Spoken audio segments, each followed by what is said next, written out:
Olá, meu nome é Christian e hoje vim falar sobre o livro Fundamentos da Fé Cristã, volume 1, lição 8, que tem como tema central o Plano de Deus, parte 3. E o primeiro tema desta lição é o homem, o último item da criação de Deus. Diferentemente de todas as outras coisas, Deus ele não ordenou haja homem e houve homem, porém ele disse façamos. Ou seja, o homem foi criado de uma maneira especial. Deus pegou do pó da terra, e soprou nas narinas dele o fôlego de vida. E ele passou a ser alma vivente. Ali, isso mostra que... E também um fato muito importante é que ele fala façamos. Ou seja, ele teve uma reunião, o Deus Triuno teve uma reunião para fazer o homem. Por isso o homem foi feito de um modo tão especial. E Deus escolheu o homem para restaurar a autoridade de Deus no universo. Por isso ele deu o domínio ao homem sobre toda a criação. E quando Deus disse que queria que o homem dominasse sobre a criação, ele não estava dizendo na base da violência, porém na vida. Ele diz, sede fecundos e multiplicáveis. Ou seja, ele queria que o homem o recebesse como vida. E conforme ele fosse passando as gerações, ele fosse se multiplicando, a vida de Deus se multiplicaria por toda a criação. E assim Deus poderia restaurar a sua autoridade. No segundo tema desta lição, fala que nós somos a imagem e semelhança de Deus. Por um lado, a imagem que simboliza o interior, mostra que nós temos o interior, como o de Deus. Ou seja, nós temos uma alma com mente, vontade e emoção e um espírito humano, que foi criado para conter Deus. E no quesito da semelhança, se refere ao exterior. Em várias passagens da Bíblia mostra que Deus ele tem braços, boca, nariz, olhos. Ou seja, na parte exterior, o homem também é semelhante a Deus. Ninguém conhecia a imagem de Deus, porém por meio de Cristo nós passamos a conhecê-lo, por meio da encarnação de Deus em homem.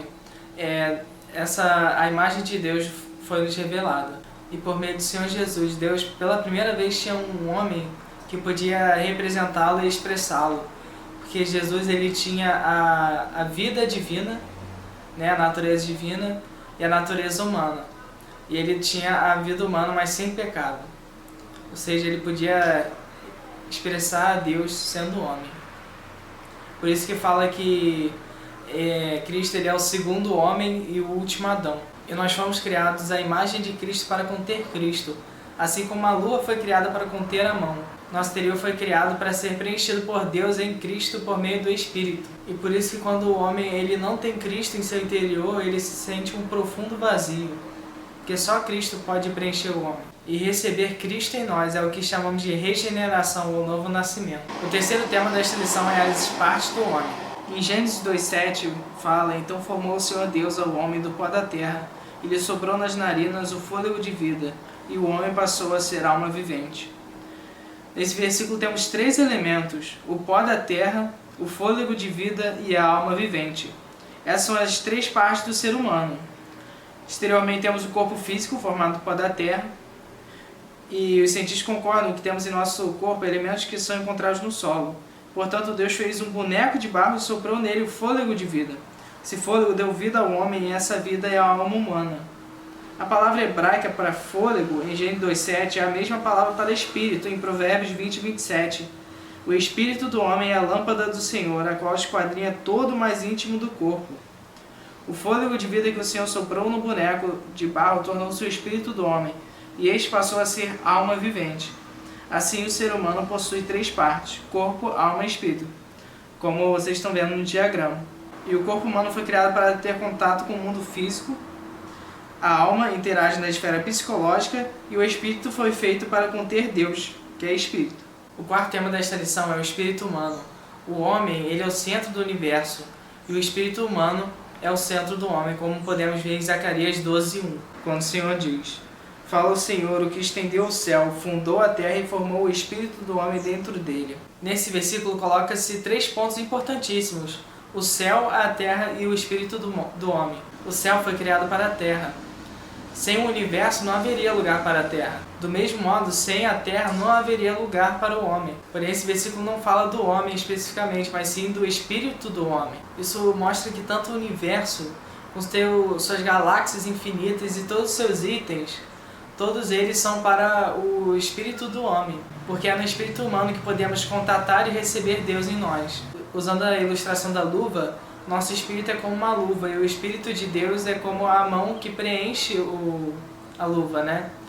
No caso, o Espírito de Deus preenche o nosso espírito e nos completa. Em João 4,4, o Senhor Jesus fala que Deus é Espírito, e importa que os seus adoradores o adorem em espírito e em verdade. Ou seja, o nosso espírito ele é o verdadeiro lugar de adoração a Deus e é onde Deus quer habitar. E o quinto tema desta lição é as partes da alma. Nossa alma também possui 3 partes, mente, vontade e emoção. A mente é a parte líder da alma, com ele raciocinamos, analisamos e chegamos a conclusões. A emoção contém nossos sentimentos, com ela amamos, nos alegramos, nos entristecemos, temos raiva, medo e coisas assim. Além disso, temos a vontade. Essa é a nossa disposição, o desejo de agir. Nossa mente lidera em raciocinar e analisar certa questão e tomar uma decisão. A emoção, então, é tocada e gosta do que a mente pensou e decidiu. Uma vez que nossa emoção entra em ação, ela também aciona a vontade para fazer o que a mente decidiu e a emoção aprovou. Desse modo, agimos. Depois de criar o homem, Deus o colocou no jardim do Éden, onde havia a árvore da vida. Essa árvore representava o próprio Deus que é vida. Se o homem tomasse do fruto dessa árvore, Deus entraria em seu espírito e se expandiria por toda a sua alma.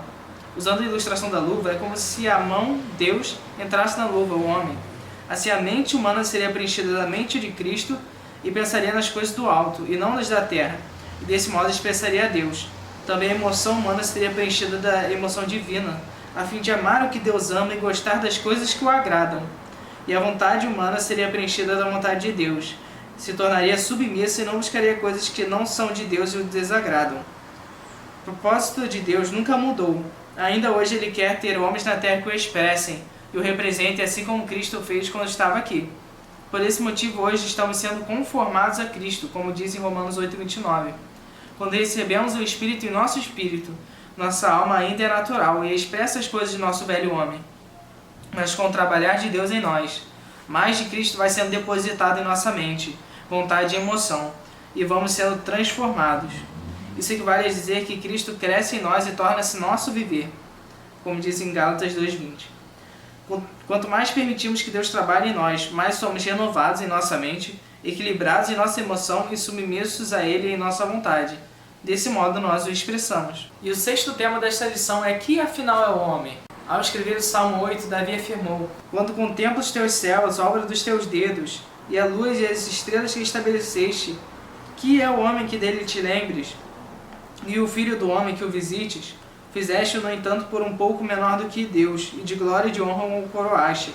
Deste-lhe domínio sobre as obras da tua mão, e sobre seus pés tudo lhe puseste: ovelhas, bois, todos, e também os animais do campo, as aves do céu, os peixes do mar, e tudo que percorre as sendas dos mares. Ó Senhor, Senhor nosso, quão magnífico em toda a terra é o teu nome.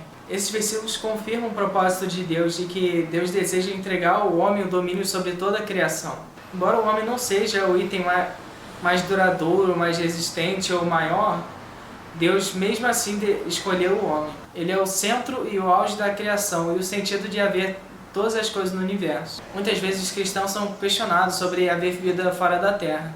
E alguns acham presunção dos cristãos em dizer que não há essas coisas.